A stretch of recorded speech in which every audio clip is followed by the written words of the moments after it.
Bonjour à tous, bonjour Johan. Bonjour Jérôme.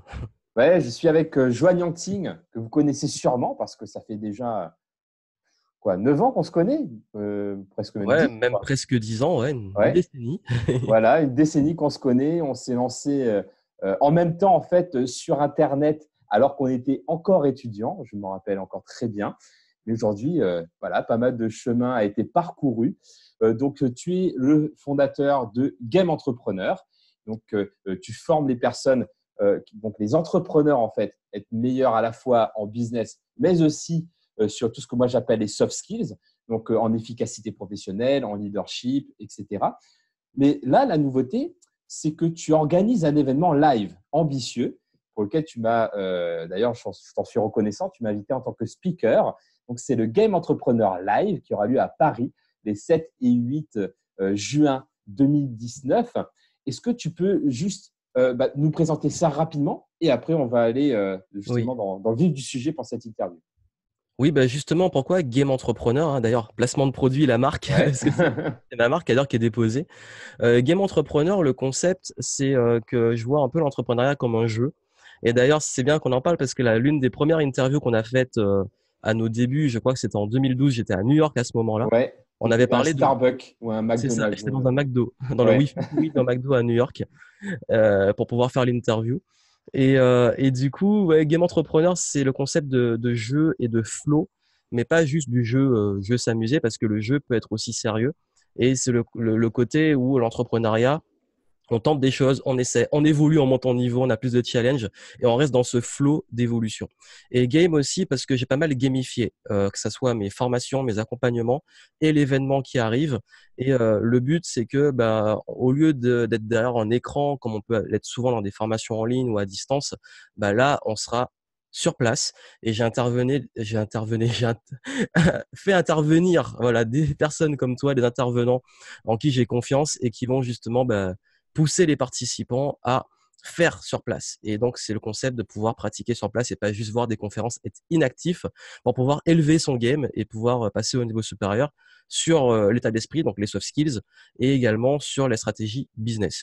Donc, ce sera à Paris, ce sera 2 jours donc de conférences ateliers, et puis une journée pour ceux qui veulent en immersion pour les diamants, qui sera plus en plus petit comité, en mode mastermind et travail individuel.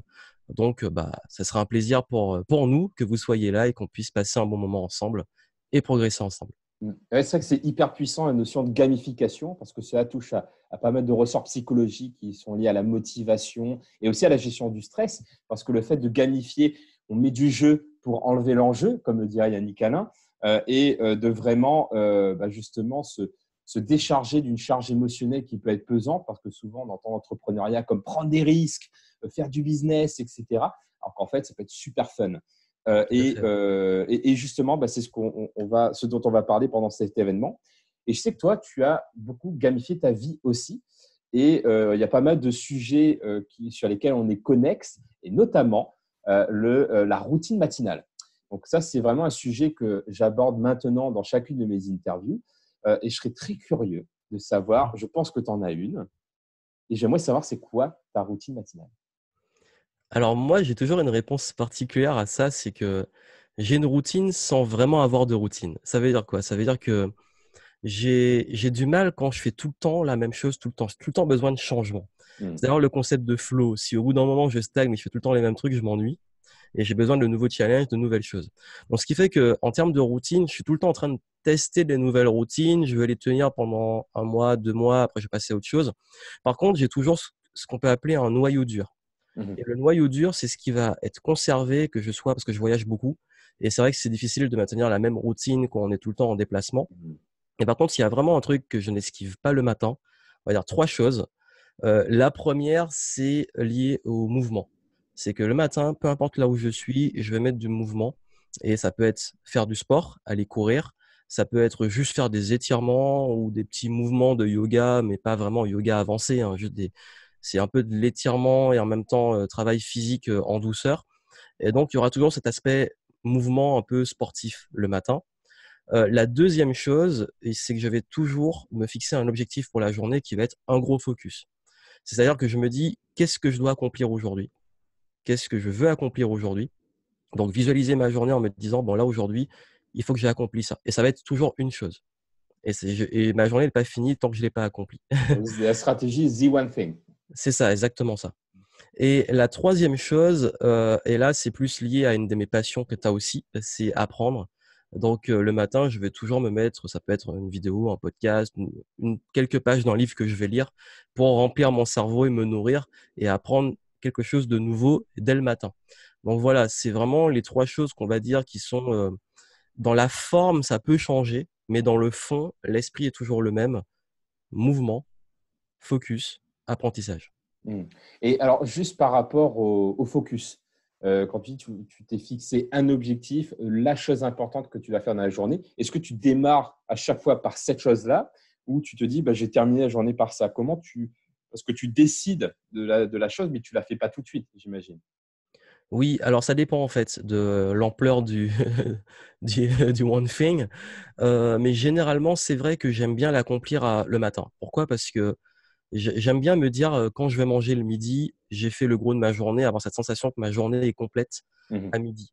Pourquoi? Parce que c'est un peu le concept d'avaler le crapaud Mhm. de Brian Tracy, qui est un concept qui dit que si on a quelque chose qui est peut-être difficile, il vaut mieux le faire tout de suite pour ne pas y penser après.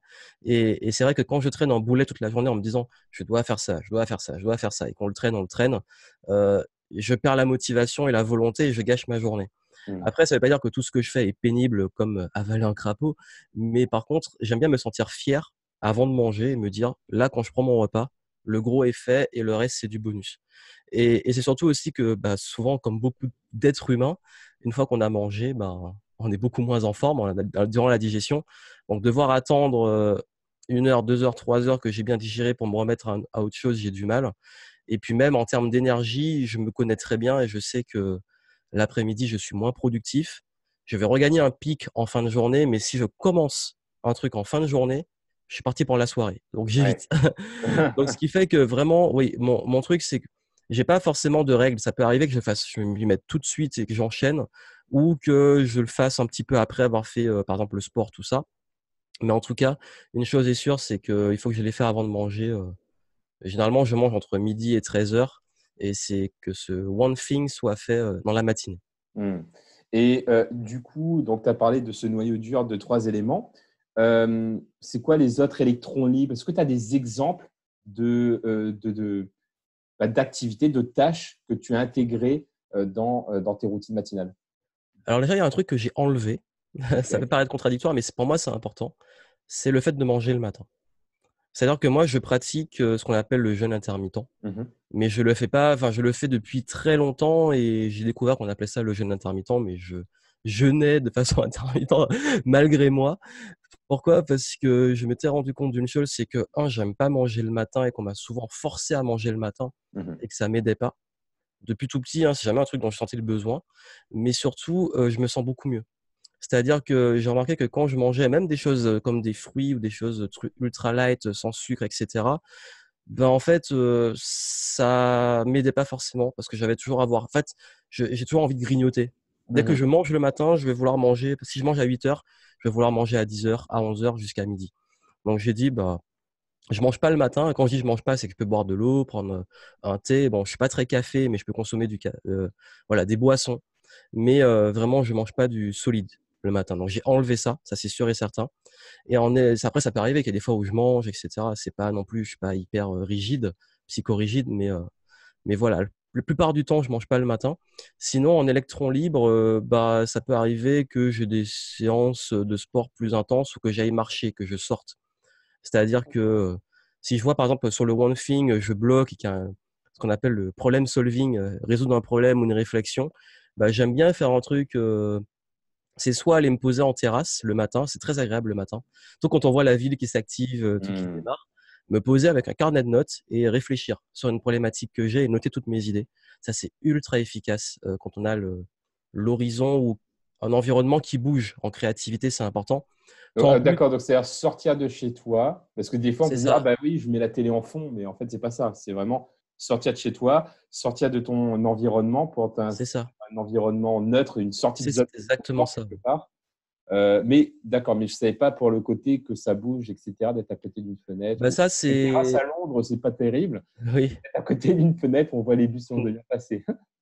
Bah, c'est un concept de créativité qui est important. C'est que, en fait, notre créativité est limitée au cadre dans lequel on est. Donc, si on est enfermé dans un bureau devant un écran, c'est pas là qu'on aura les idées les plus créatives.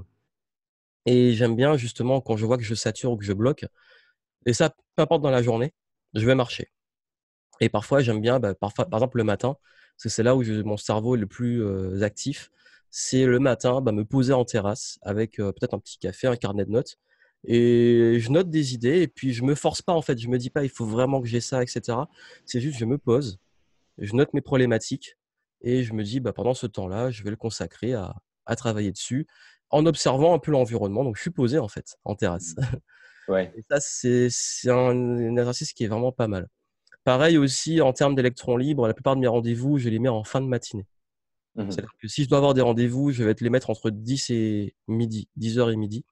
Pourquoi? Parce que encore une fois, j'aime pas me dire: «Ah, l'après-midi, j'aurai des rendez-vous et tout». J'aime vraiment avoir mes après-midi libres. C'est vraiment un Mhm. concept qui est fort pour moi et même ça je préfère mettre un rendez-vous en fin de journée que dans l'après-midi et ce qui fait qu'en électron libre, je peux avoir des rendez-vous, des appels, ça peut être des rendez-vous physiques que je vais faire vraiment exclusivement que pendant ces moments-là qui vont être, le matin. Donc voilà. Alors, c'est intéressant parce que du coup, avoir, c'est un concept que je connaissais pas, mais que j'aimerais creuser. Les après-midi de libre, parce que du coup, qu'est-ce que tu aimes bien faire tes après-midi finalement? L'après-midi, j'ai jamais vraiment une grosse routine d'après-midi, mais si par exemple je dois aller faire des courses, si je dois aller, faire des démarches, sauf si elles sont ultra, one thing, ça va être le matin. Si, je dois aller parfois peut-être certains rendez-vous physiques, mais plus détente, Mhm. moins, ultra, enfin, c'est moins important, on va dire. Également, tout ce qui va être, j'aime, parfois du sport ou d'aller voir des amis. J'aime bien l'après-midi ou alors ça peut être simplement faire une sieste. Mhm. Mais j'aime bien ce concept d'après-midi de libre. Je sais pas, je saurais pas l'expliquer, Ok. mais j'aime bien avoir l'esprit libre l'après-midi et me dire, parce qu'en fait, j'ai créé mon activité, pour être libre. Sauf que la réalité, c'est qu'on travaille beaucoup et moi, j'aime bien me dire, l'après-midi, j'ai pas de pression. Après, ça veut pas dire qu'il y a les après-midi où je bosse pas. Ça peut être très bien des Mhm. fois où j'ai des grosses journées et l'après-midi, je vais travailler durant l'après-midi, faire des tournages, faire des éléments, travailler avec les clients si c'est des événements et autres. Mais ça n'empêche pas que la plupart du temps, mon après-midi, j'aime bien me dire, cet après-midi, je suis libre, qu'est-ce que je fais? Mhm. Et ça me rappelle quand j'étais même étudiant et quand j'étais même à l'école, au collège et lycée, les moments que je kiffais le plus, c'est quand j'avais pas cours l'après-midi. Parce que Ouais. j'avais cette liberté, en fait. Et ça peut être aussi un après-midi où je peux lire la lecture, que je peux jouer aux jeux vidéo parce que j'adore ça. Bref, c'est vraiment ce concept de liberté et justement de casser la routine. De me Mhm. dire: «Oh, cet après-midi, qu'est-ce que je pourrais faire pour changer, casser ma routine?» Et aussi, c'est lié à un concept qui peut paraître bizarre, mais qui est important pour moi, c'est mon côté un peu sauvage. C'est que j'aime pas la foule et l'avantage qu'on a quand on est entrepreneur et qu'on a les après-midi de libre en semaine, c'est qu'il y a personne dehors Ouais. Alors ça, c'est vrai. Moi, par et exemple, que ça, je j'ai me tape pas remarqué. les heures de pointe. Ouais, et c'est super bien pour les salles de sport aussi. Parce que Ouais, justement, là, je vais à la salle de sport et moi, j'aime bien choisir l'après-midi. Il n'y a personne. c'est exactement ça. Ou la fin de matinée, etc. Pareil, ouais, c'est ça. Et parce que je me dis, si j'y vais après le boulot, mais c'est horrible, quoi. Pour faire la queue. Moi, c'est vraiment l'esquive, dans des concepts qui a fait que je me suis lancé quand j'étais étudiant en même temps que toi. C'est de sortir de ce métro boulot dodo. Mhm. Et si je peux esquiver les moments d'heures de pointe, de gens stressés dehors et tout, je les évite avec grand plaisir. Ouais. Pareil bon, je suis pas j'ai la chance de vivre à Bordeaux où j'ai pas besoin de prendre les transports en commun. Mais c'est vrai que même quand, par exemple, quand je fais des déplacements à Paris ou des villes comme ça, si je peux me déplacer, hors moment de pointe, mais je me sens beaucoup mieux. Ouais, c'est clair. Ça, Donc ça c'est peut paraître vraiment. bête, mais ce côté vie, alternative, hors du mode de vie des autres, pour moi, c'est pas je vis pas par rapport aux autres, mais si je peux, en fait, c'est aussi pour se préserver soi et comme j'aime vraiment pas ça, les heures de pointe, bah, heu, pour moi, c'est un plaisir. Même Mhm. quand je prends une voiture ou autre pour aller me balader, je vais m'arranger pour sur le planning me dire: soit je rentre, dans l'après-midi tôt, soit je rentre le soir. Ouais, Mais j'évite ce créneau entre 17h et 19h où tu vas taper les embouteillages. ouais, bah, Et c'est un pareil. réflexe que j'ai gardé des îles aussi, parce que je suis de Martinique, toi t'es de La Réunion. Et en Martinique, quand je vais à la plage, quand on descend dans le sud, bah, c'est un concept que j'ai gardé de ma jeunesse martiniquaise. C'est qu'il y avait ce concept où si tu veux éviter les embouteillages, il faut soit rentrer tôt, soit rentrer tard. Et j'ai gardé ça en fait. Ouais, pareil. Ouais, en plus, les embouteillages à La Réunion, c'est hardcore, hein. Ah, bah, aux Antilles, J'imagine que ça va c'est être dur, hein. pareil quand il n'y a Ouais, pas de transport en commun. C'est vrai que c'est un peu plus compliqué tout de suite. Alors, du coup, dans tout ce que tu as dit, il y a un truc qui m'intrigue aussi. C'est voilà, le fait de se créer sa vie qu'on a envie d'avoir. tout à fait. Donc, faire des choses, avoir des objectifs, etc. Mais je sais qu'il y a une grande part aussi de construction de soi. Et par exemple, tu as placé à plusieurs fois la liberté, ben, c'est une valeur pour toi, de comprendre comment tu fonctionnes, etc. Et quand j'étais à NBS, j'avais un t-shirt avec écrit un mantra dessus. Et dessus, c'était écrit Be your best self, Oui. être la meilleure version de soi-même. Et je voulais savoir si toi, tu avais cette vision de la meilleure version de toi-même et de comment tu choisis de l'incarner au quotidien. Oui, alors c'est vrai que c'est un concept qui est important pour moi, surtout dans même la gamification de soi. C'est marrant Mhm. quand on dit ça. Mais ça revient au concept de flow, c'est qu'on a tous envie d'évoluer, pour de nouveaux challenges, d'avoir de nouvelles compétences, c'est qu'on évolue. D'ailleurs, tu parles d'épanouissement et c'est vrai que moi, en fait, quand je j'évolue pas ou que j'apprends pas ou que j'ai pas de challenge, je m'ennuie très vite. Et d'ailleurs, l'événement que j'organise, c'est pour moi aussi un challenge, parce que c'est la première fois que je fais un événement de cette forme. Je suis déjà intervenu dans des événements qui étaient peut-être parfois même plus grands. J'ai déjà organisé des événements qui étaient plus des immersions, donc en plus petit comité. Mais ça, c'est quelque chose de complètement nouveau, qui me challenge dans mes tripes, dans mes soft skills, dans mes skills tout court, à plein de niveaux. Mais c'est aussi génial parce que c'est là que j'apprends, mais des choses que j'aurais jamais apprises sans ça. Et ça, en fait, c'est lié à, pour moi, trois choses, en fait, qui me correspondent beaucoup. Parce qu'on, quand on évolue, on cherche aussi à se connaître. Et la Mhm. connaissance de soi est très importante pour savoir bah, comment être une meilleure version de soi. Bah, il faut déjà se connaître soi. Et je pense que si je reviens sur ma vie, il y a trois caractéristiques qui reviennent le plus, qui sont la persévérance, hein. Et moi, je m'en rends pas forcément compte, mais c'est ce que les gens me disent beaucoup. Ils me disent: «Mais tu es un taré de la persévérance». Quand ils voient toutes les fois où je me plante, toutes les fois où je teste des trucs, j'échoue, mais je continue, ou des fois où je dis, bon, je peux dire: «Bon, on va faire ça», et puis tout le monde dit: «Mais si ça marche pas, si ça se plante, mais tu es fou». Je dis: «Bah, c'est pas grave». Ah, ce côté un peu, folie, mais je prends toujours des risques mesurés, mais ce côté aussi, bah, ouais, c'est ça, c'est la persévérance, se dire: «Bah, si ça plante, c'est pas grave et je réessaie, je réessaie, je réessaie». J'ai fait aussi beaucoup de sport, parfois même en compétition, et l'entraînement, la compétition, tout ça challenge la persévérance. Et donc du coup, j'essaie de garder ça aussi dans le Be Your Best Self, c'est vraiment de cultiver cette persévérance, de jamais me dire si j'ai peur, si il y a un risque d'échec, ou bah, de toujours garder ça en tête. Je persévère, je continue, et que si je me plante, forcément, je vais pas dire que quand je me plante, je souris et que tout est génial, hein. On a tous nos downs, et l'échec est parfois dur à vivre.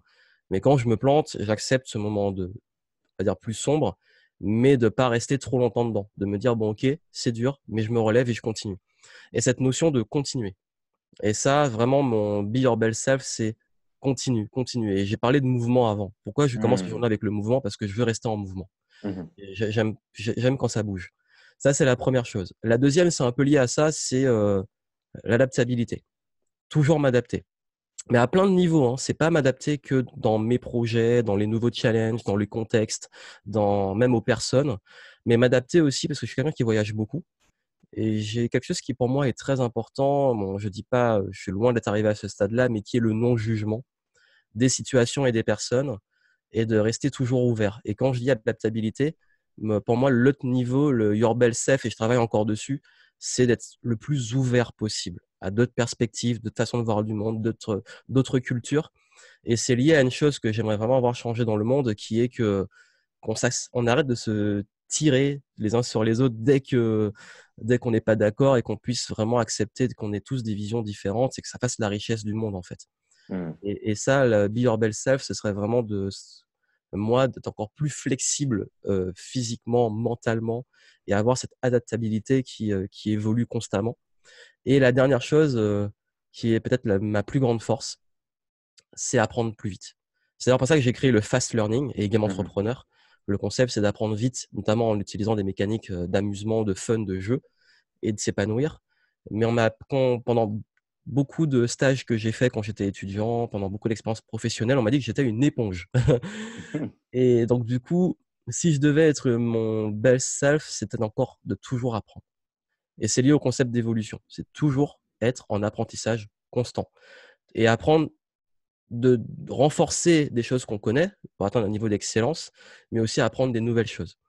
Et je crois que c'est vraiment les 3 piliers vraiment que je cultive au quotidien qui sont pour moi mes forces, que j'ai beaucoup travaillé dessus.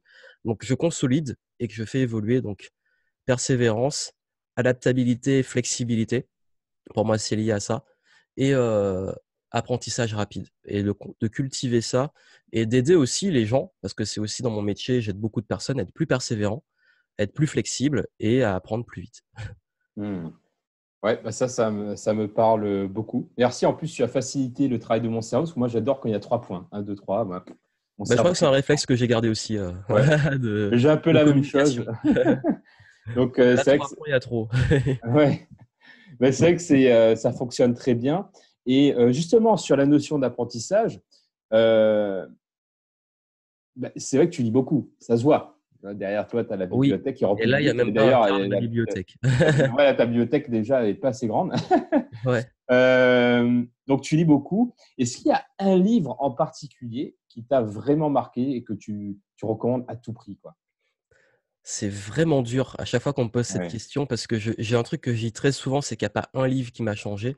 C'est plusieurs livres. J'ai parlé de flexibilité et d'apprentissage. C'est plusieurs choses qui vont se connecter et qui vont créer les déclics au fur et à mesure. C'est-à-dire qu'il n'y a pas un livre qui m'a boum. Il n'y a Mm. pas un auteur, une inspiration qui a fait la différence. C'est plusieurs livres. Et parce qu'il y a des livres que je découvre et dont j'apprends, il y a des relectures, des livres qui m'ont impacté, que je relis avec mon recul, mon expérience et que je redécouvre et j'ai l'impression de lire un autre livre. Mm. Et puis, c'est pas un livre qui m'a… Mais cette capacité, au contraire, à justement… Par contre, c'est un conseil que je donnerais par rapport aux livres, de pas rester sur des livres qui ont la même vision et des livres dans la même catégorie. C'est-à-dire que moi, je suis pas du genre à lire que des livres business ou lire que des livres dev perso ou ultra généralistes. J'aime bien Anthony Robbins, j'aime bien Jim Rohn, j'aime bien Napoleon Hill, et je cite des noms qui sont très connus, que tout le monde lit. J'aime bien Tim Ferriss, j'aime bien Robert Kiyosaki. Ça, c'est des livres dont on parle souvent dans notre écosystème. Mais j'aime bien aussi lire du Bourdieu, j'aime bien lire aussi de la philosophie, j'aime bien lire aussi des fictions, j'aime bien lire aussi des livres de Krishna, des ouvrages de transcripts de conférences de Krishnamurti. J'aime bien lire des livres de spiritualité, j'aime bien lire des livres qui n'ont rien à voir en fait avec tout ce qu'on pourrait des livres sur les domaines classiques. Et au-delà de ça, même des fictions, des choses qui ont des perspectives totalement différentes. Et pourquoi? Parce que c'est ça qui crée la richesse. Et c'est pour ça qu'en fait, je pense que si on veut vraiment faire la différence, faut pas se contenter d'un ou plusieurs livres. Faut avoir cette curiosité d'esprit régulière et de pas rester enfermé dans… On parlait de créativité, le think outside the box. De Mm. pas rester dans sa boîte. Parce que si on reste que dans une vision, ben, pour moi, on n'apprend pas, on n'évolue pas. Et si peut-être il y en a un que je pourrais donner, parce que c'est peut-être celui qui m'a créé, pendant très longtemps, j'aimais pas lire. Ça, il faut le dire. J'aimais pas lire jusqu'on va dire mon avant-dernière année d'études. Donc c'est quand même très chaud, hein. J'avais quoi? J'avais la vingtaine, 22, 23. Et, quel est le livre qui m'a donné goût à la lecture? Et d'ailleurs, tu m'as partagé, quand on a fait notre interview, tu m'as dit que toi, ton déclic a été sur une rupture. Bah, Ouais. moi, ça a été pareil. Il y a un moment où j'ai vécu ma rupture d'étudiant, où j'étais pas bien et je me suis mis à aller dans Virgin qui n'existe plus, Mm. dans le rayon développement personnel de Virgin, alors que j'avais jamais lu vraiment acheté de livres avant comme ça, à part des livres de fiction. Parce que moi, avant, je lisais que du Stephen King et des livres d'horreur, donc c'est pour dire hein, le peu d'ouverture. Et j'ai pris un livre, je suis tombé sur un livre du Dalai Lama, L'Art du Bonheur. Enfin, l'interview de Dalai Lama dans le livre s'appelle L'Art du Bonheur. Et ça m'a ouvert une autre perspective. Et c'est peut-être le premier livre de développement personnel que j'ai lu et qui m'a créé cette curiosité sur ce sujet-là, en fait. Hmm. Et c'est à partir de là que j'ai commencé à m'ouvrir à d'autres lectures et au Johan qui a aujourd'hui, qui lit des livres tout le temps, qui recommande des livres et qui recommande de lire voilà. Donc, j'ai pas toujours été curieux et dans la culture de beaucoup de lectures, mais L'Art du Bonheur, ça a été le premier livre de développement personnel que j'ai lu, qui m'a beaucoup apaisé, qui m'a beaucoup aidé. Et à partir de ça, j'allais tout le temps dans les rayons de Virgin, dans ces rayons-là, découvrir des livres. C'est là que j'ai découvert les livres de Tony Robbins, Pouvoir illimité, Napoléon Hill et tout ce qui a suivi. Mais ça a commencé là. Virginie qui Super. n'existe plus maintenant. Ouais, bah oui, bah en Mais tout à cas pas Bordeaux, ils pour. avaient une super bibliothèque, c'était génial. Bah non, ouais, c'est plutôt les Fnac. Ouais, Bah, je note en fait, parce que du coup, ça permet d'alimenter notre bibliothèque pour les intelligences.com. oui. Comme on part de ce type d'ouvrage. Donc, parfait. Bah, moi, je commence à continuer à compléter ma liste de lecture. Et je vais juste rebondir sur cette partie de diversité de livres. Je suis tout à fait d'accord avec toi parce que, pour l'anecdote, moi, depuis mes études du coup, en école de commerce, je ne lisais exclusivement que des livres de management et de leadership. Même pas Ouais. de business, c'est vraiment que ça. Et notamment par le fait que j'ai écrit des livres dans ce domaine-là, avec Soft Skills, Reflex Soft Skills chez Juno, etc. Et je me rends compte que j'étais devenu hyper spécialisé là-dedans. Donc, quand Ouais. je m'entraînais à la lecture rapide, je m'entraînais là-dedans et j'avais l'impression d'être super bon. Tu vois, 1000 mots par minute, je carbure, etc. Et après, quand avec Nicolas, on a décidé que j'allais participer au championnat du monde de lecture rapide et de mind mapping et qu'il fallait que je m'entraîne dans les conditions de la compétition, parce que j'ai un côté compétiteur. Et pour la compétition, ce n'est pas des livres de management et de leadership. Ce sont des fictions, des Ouais. romans. Et j'ai totalement… Je crois que j'ai peut-être dû lire peut-être 10 romans dans ma vie avant ça, en fait. Et là, quand j'ai commencé à m'entraîner, en plus en anglais, sur des romans, j'ai commencé par un tout petit roman. Voilà.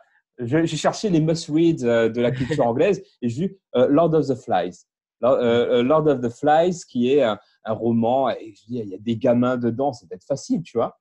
Et en fait, pas du tout. Alors, mon cerveau était là en mode, il découvrait un univers, en fait. Et là, D'ailleurs, j'ai la dit, légende raconte que tu as lu tous les tomes d'Harry Potter en 10 minutes.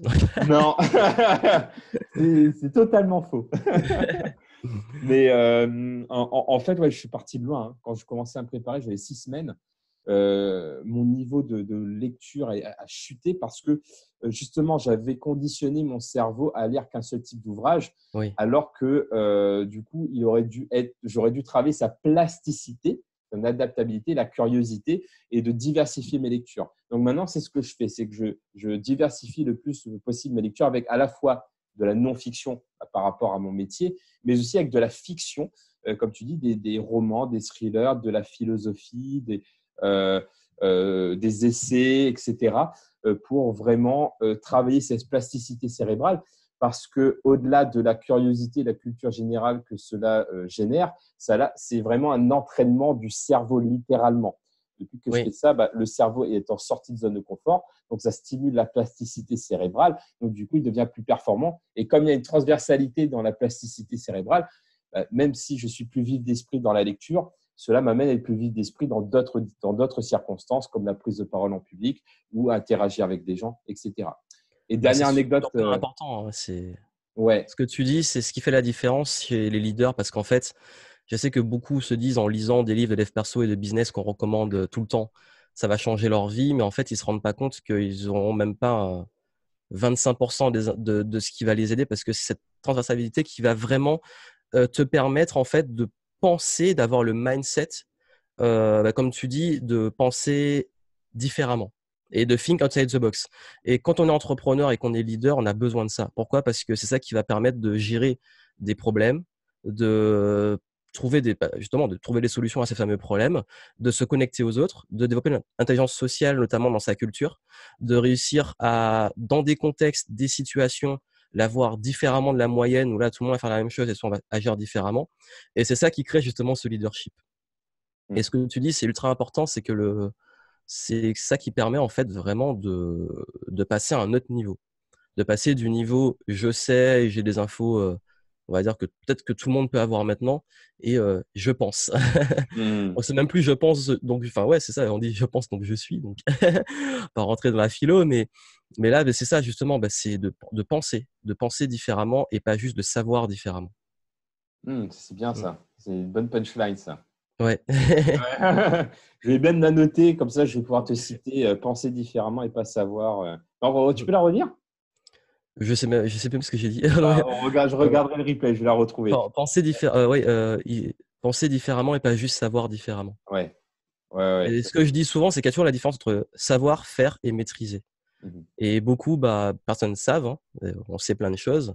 Peu de personnes agissent, encore moins maîtrisent sont à un niveau d'excellence. Donc c'est ça qui… Mhm. Et il y a un truc par rapport à ça dont j'en parle souvent en conférence, c'est à un moment donné, j'ai été interviewé sur la culture générale par Le Monde.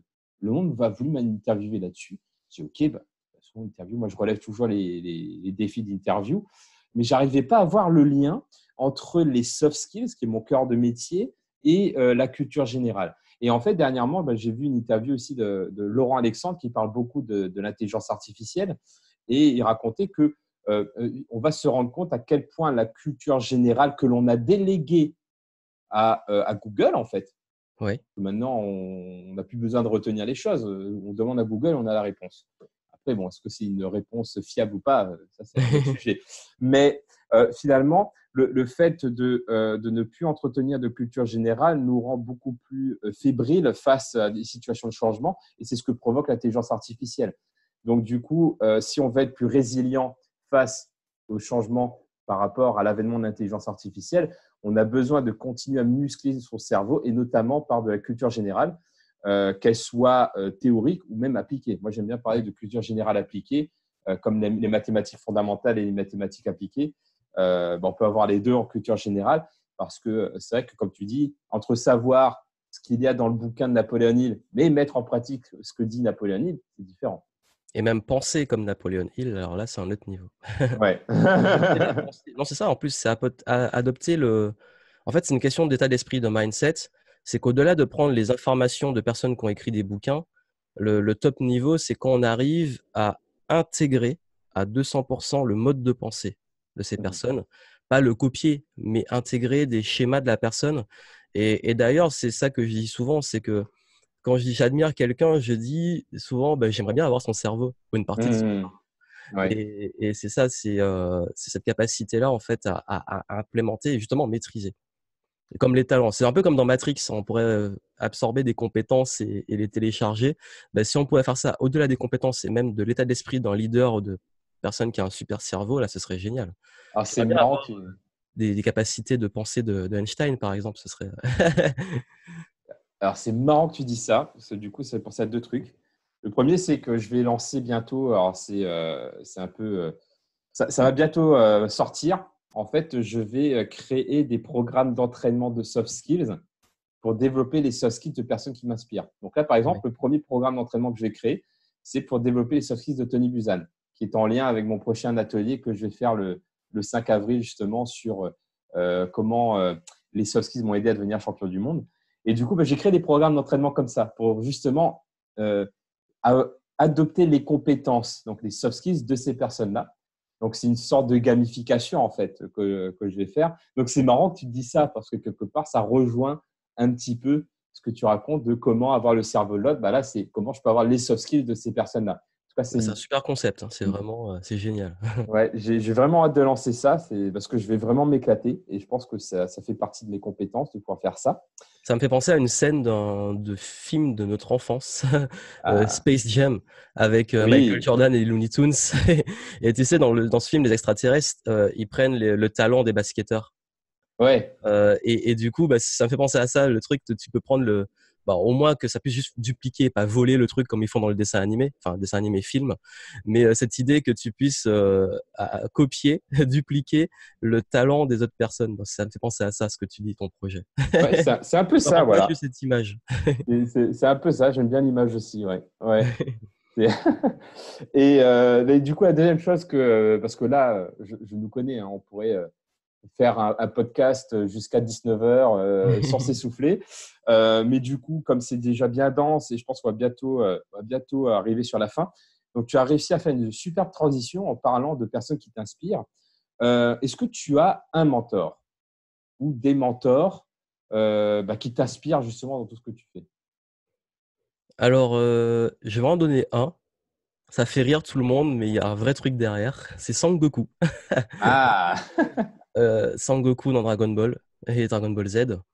Parce que j'ai grandi avec, en fait. Mhm. Parce que j'étais aussi fan d'arts martiaux, j'en ai fait pendant des années, hein, et du coup, bah, tout ce qui était Bruce Lee, les vieux films de kung-fu, même Chuck Norris, hein, à l'époque, et tout ça, mais vraiment celui qui sort du lot, c'est Sangoku. Pourquoi? Parce que c'est quelqu'un qui m'a inspiré dans sa personnalité.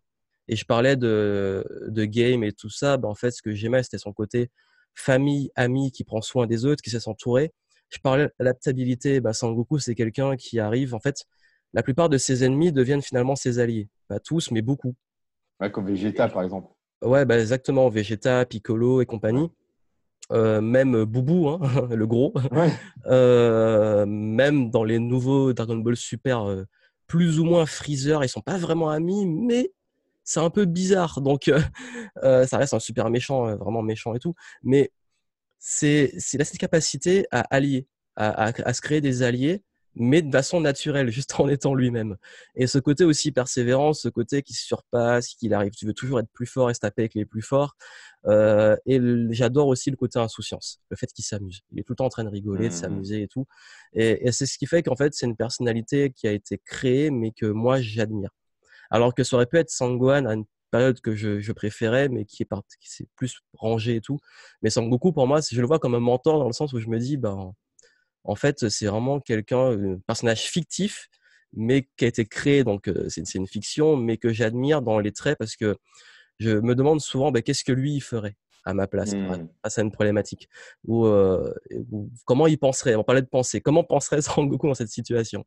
La seule différence, c'est qu'on n'a pas les boules de cristal pour se ressusciter dans cette vie-là, mais voilà, c'est un petit jeu que j'aime bien faire et c'est aussi quelque chose qui, voilà, c'est côté garder son âme d'enfant et grandir avec un personnage. Et je pense que je suis pas le seul à être fan, hein, et on est beaucoup les petits enfants qui ont grandi avec Dragon Ball Z, qui s'en rappellent et qui le voient toujours comme avec des yeux d'enfant.